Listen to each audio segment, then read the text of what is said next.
Picture this. A woman is lying in a hospital bed in ICU.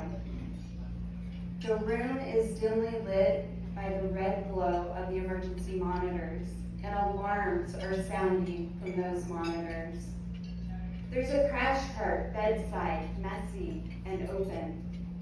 Used vials and syringes are tossed back haphazardly on top.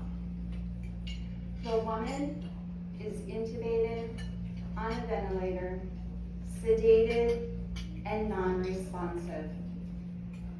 Her heart had stopped, not once, but twice. The doctors gave her a less than 10% chance of surviving. Her family was called in to say goodbye. And in that somber moment, her 20-year-old son let out a scream in overwhelming sadness. When she heard that scream, her eyes opened. That woman was me. In that moment, my will to survive became inevitable. But you might be wondering, so what?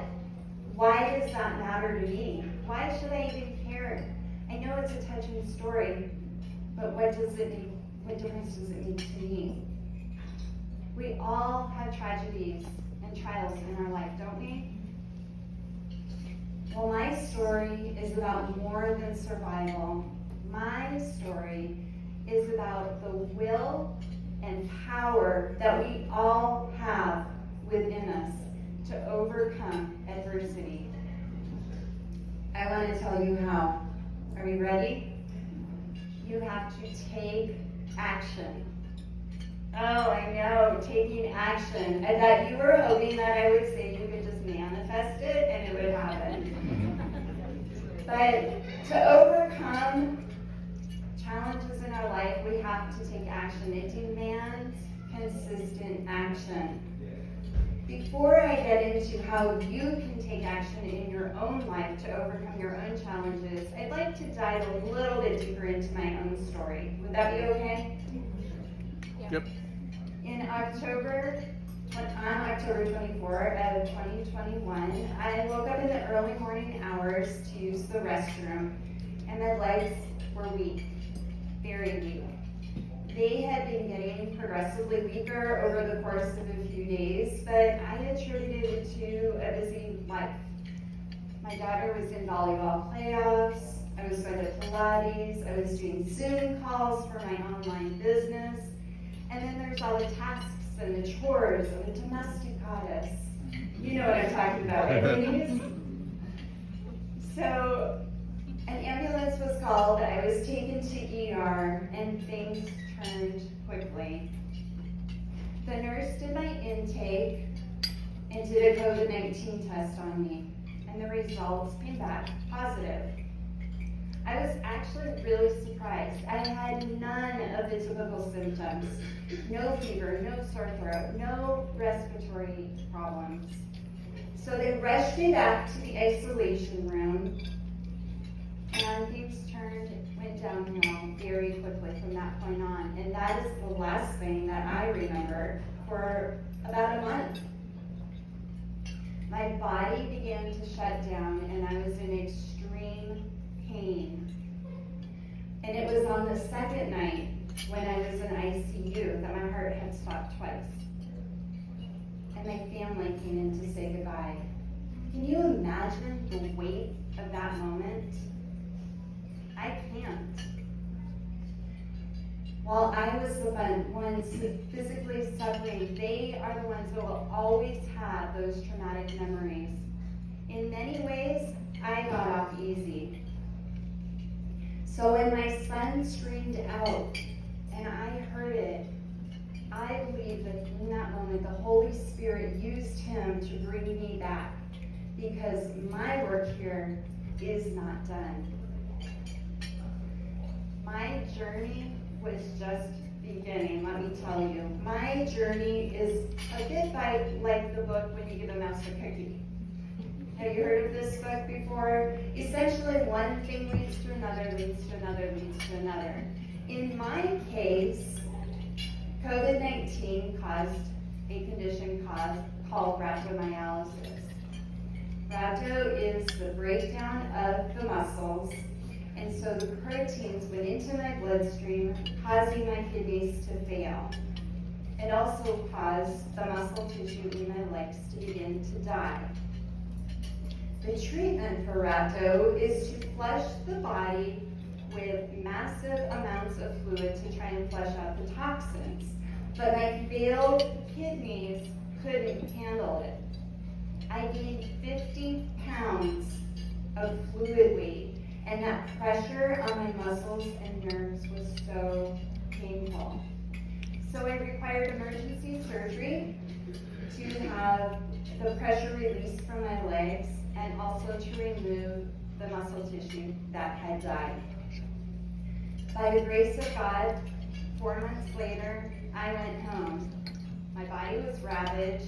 I had lost my leg above my knee. I have nerve damage in both of my hands. I had stage 4 kidney disease. I was on dialysis, and I lost my soleus muscle in my left leg. On February 27th of 2022, I went home, but I was still very, very sick. My mom came to be my primary caregiver. I was still on tube feeding, and I had open wounds that needed daily cleaning and dressing changes. I spent my days in bed, and when I needed to go to appointments, they used the Hoyer lift to lift me out and into my wheelchair. I went to dialysis twice a week, many times at 3 a.m. Yes, you heard me right, 3 a.m. It was exhausting for all of us. It left me drained and nauseous. And I was determined not to spend my life tethered to a dialysis machine. I set out to flip the script. So we sought out the best kidney doctor in town. We crafted a nutrition plan, and we even implemented holistic healing methods, including binaural beats for kidney healing.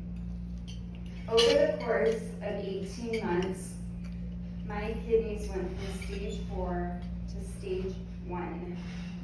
The doctor even agreed that it was a miracle. So as my body began to heal, I could start doing physical therapy. I transitioned from home therapy to outpatient therapy and added in prosthetic training. And it's been a slow and steady process. I am making progress. I am walking with a walker. I have walked up to a quarter of a mile. I'm going to the gym. I'm lifting weights.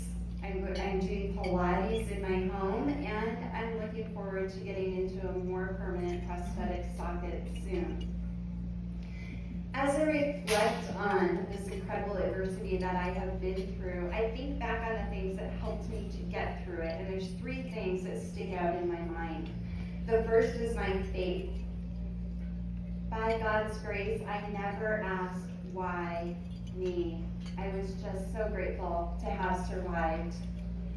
The second thing was my support system. My husband, who's here with me tonight, he is my anchor. He was with me every single day in the hospital. In addition to my family and my close friends, I have this incredible group of people throughout the world called Team Tough Like Tammy, and they're there to encourage and love me through every challenge. And then the third thing that I believe helped me get through it was knowing that I had a purpose. I believe that I survived so that I could share my story and offer hope to others. And I don't know where this path is going to lead me, but I trust that God has a plan for me.